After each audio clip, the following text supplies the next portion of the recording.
What's up, guys? It's Brandon here, also known as 10 Steps. So the other day, I got hired to do a mix on someone's track that they made, and when they sent me the Logic project, it was just super messy, and I had no idea what anything was, and it got me thinking about how many people may not have an organized workflow when they're making music. It's really important to be organized and know what everything is when you're in the production process, but it's also really important for mixing as well. If you've got tracks, all over the place and nothing's labeled, it's really hard to make sure that everything's mixed the way it's supposed to be if you can't find anything in your project. So today we're going to take a look at how I keep my projects organized. So these days I have a template that I made from scratch that I start with for pretty much every project.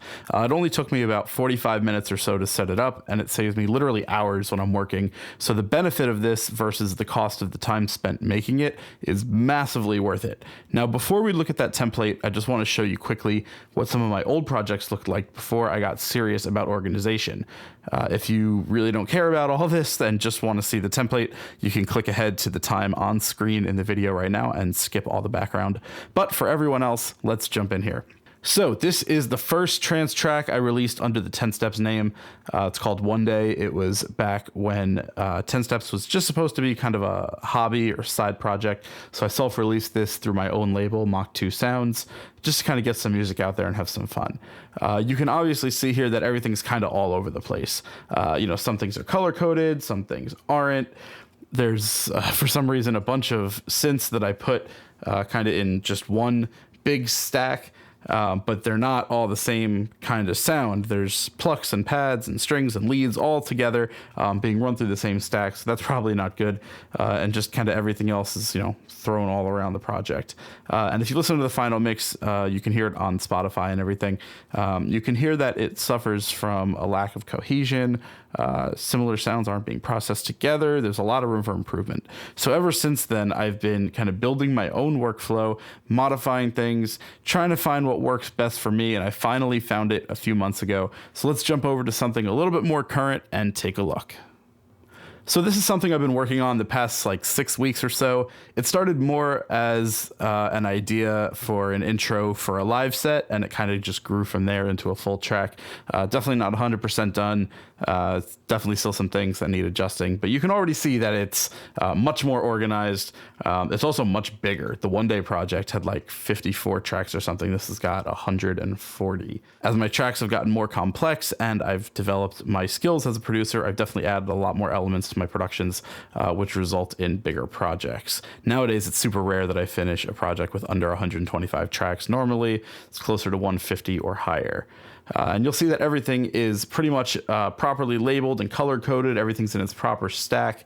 The only exception down here is I've just added these atmospheres and stuff very recently. I haven't had a chance to just kind of label them, color-code them a little bit differently from the growls and the wobbles.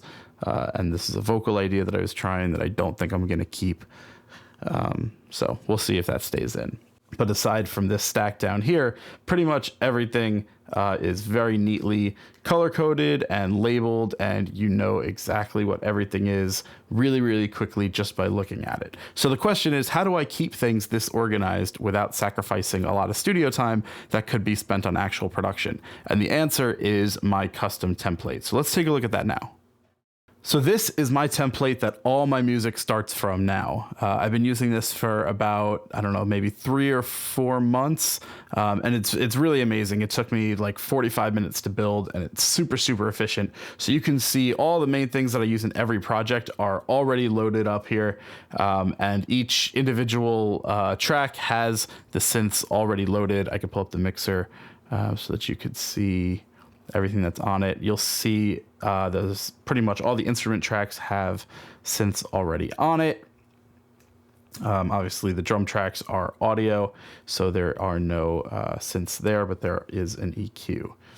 Everything that's loaded up on the instrument tracks is appropriate for what the instrument track is. So for example, the pads have a nice pad along with them.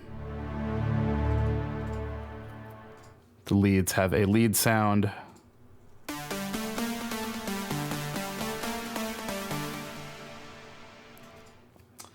And pretty much so on and so forth. The plucks have a pluck, the pianos have pianos, basses have basses. And then the effects and the drums are all audio tracks.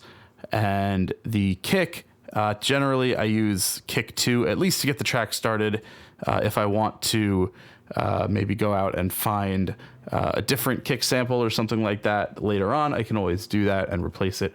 But definitely just to get the track started, it's a lot easier just to cycle through some of the presets here rather than go through a million samples and have to worry about switching them out when I decide I don't like it down the road. And for the drums, I'm constantly dragging in new samples from Splice and a bunch of other places.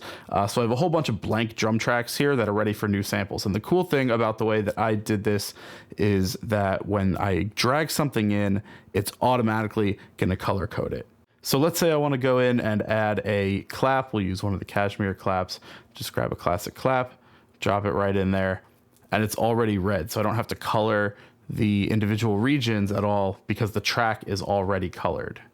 And for those of you who don't know, in Logic, you can color individual regions or tracks. So if I was to click on the region and hit color, if I go to name and color, show and hide colors. I also have the keyboard shortcut set up for that. But you can color these regions any color you want without actually affecting the color of the track. But if you right click on the track and hit assign track color, you can set it to whatever you want for the track. So let's say I set this track to green. I can then, let's say I have a bunch of regions on this track. Oh, there you go. So you see when you create a new region, it automatically turns to green. But let's say I had a bunch of regions that aren't green. I can just select them all, color regions by tracks, and there we go.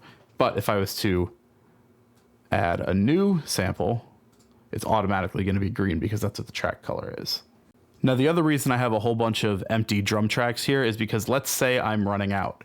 So let's say I have a clap coming in here, right? And let's just pretend these are all different samples. Now I'm down to my last drum track that's empty, right? All I have to do is duplicate that track a whole bunch of times, and now I have extra drum tracks that when I drag new samples in, they will automatically be red. Nice and easy. Now I also did the same thing for effects. I put just a couple of pre-labeled spots for things like exhausts, sweeps, white noise, impacts, all of the standard effect types that I use. And then if I want to bring in something, maybe like a pitched riser or something, all I have to do is just duplicate one of these tracks, and I can change the name to pitched riser or whatever it might be that I'm bringing in. But then I took it a step further. All of my pads, leads, and plucks are all pre-bussed to reverb and delay buses. So if we take a look at the leads, for example, you'll see there's two buses here, bus 20 and 21. So 20 is the lead reverb bus and 21 is the lead delay bus. And if I show you the list of buses, you'll see that there's 5 already made here: lead reverb, lead delay, pad reverb, pluck reverb, and pluck delay. Now, if you watch my video on my leads from my track Fly, you'll know that I bus all my reverbs and delays. I don't ever use built-in synth effects really, so it's a massive time saver to already have a bus built for each of these things. So that's 5 or 6 buses right off the bat that I don't need to create, add plugins, etc. I can just turn it on, fine-tune the settings based on the sounds that I'm using. And each of the buses is preloaded with an EQ before the reverb or the delay or whatever it might be. And then there's also a compressor that's set to sidechain to that bus. So for example, if I open this compressor, you're going to see that the sidechain is set to bus 5 as the source. Bus 5 is my lead stack. So therefore I can sidechain my reverb, my delay, whatever it might be, to the dry signal of the lead, the pluck, or whatever the sound is that I'm using. And this can be really, really useful for getting really, really big reverbs without drowning your dry signal and pushing it, really far back or making it really muddy. Now I also have my piano stack here with 3 different types of pianos. I have Logic stock Steinway piano. I have the Grander piano for Contact, which is probably my favorite piano ever. I use this thing all the time. It's probably the main piano that I use for songwriting, just developing ideas or even just messing around playing other songs. I also have the Nexus grand piano in here as well. I don't really use it all that often, but it is useful for certain things. Definitely the one that I use least of those three though. Now you can also see that on each of my stacks here, I have two plugins by default. The FabFilter Volcano, which I use for all my filtering, and the LFO tool from Xfer, which is how I do all of my side chaining. Those are on every single stack that I have because I use them on almost every stack, so it just kind of made sense to put them there, and then I can just flip them on when I need them. The LFO tool is also set to a side chain that I use quite frequently based on the type of track it is. So the pluck has this one, and the bass has a different one, I believe. Yep, it's a much shorter one because I use it, especially if I'm doing a lot of uplifting stuff. It tends to come up very quickly, especially with some of the the side trancey kind of basses, like the rolling basses. They come up a lot faster than just on the half a beat, which is over here, which tends to be how my plucks go. So moving away from my stacks, if you take a look at all of the individual tracks that we have here, you're going to see that they all have the FabFilter Pro Q3 plugin on them right at the top. I use this on literally every single track, and I have a preset, like a default that I made, just nice and simple, low cut at 25 Hertz, high cut at 20K, because literally I don't ever want frequencies above 20, and I don't 20K, and I don't ever want frequencies below 25 Hertz. So it made sense to kind of create this as a default and have it preloaded on every track. So even when I'm creating these massive lead stacks, let's say I have, MIDI regions on these, and I'm building a big stack of leads, I can continue duplicating these, and they're already going to have the Pro Q3 on them loaded up the way I want it. And then I can of course go in and I can tweak all the settings and stuff and, EQ things however I want, but it just helps save a little bit of time. And that's really what we're talking about here. Everything we're doing in this template is all about saving little amounts of time that add up to a lot of time. Obviously, none of this stuff is anything too crazy. It's all just things that I found myself doing over and over again. Obviously, I EQ virtually every track, so why not have it preloaded? And I save the 5 seconds of loading it up. I stack every instrument, so why not pre-make the stacks? I want everything color-coded so I can find things quickly, so why not have it preset to color code as I add stuff? It's really just, simple little things that when you add them all up, they save so much time and they make your workflow that much smoother. That's about it for this video. If you have any questions, feel free to ask in the comments below.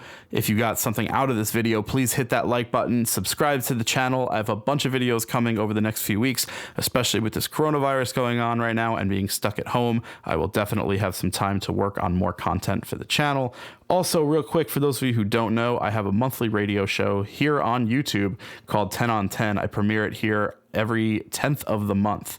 It's my top 10 favorite new trance records of the past month, so make sure you're tuning in for that as well. If you're a fan of trance music, I hope you are. Hope everyone is staying safe. Thank you guys so much for watching. I will see you next time.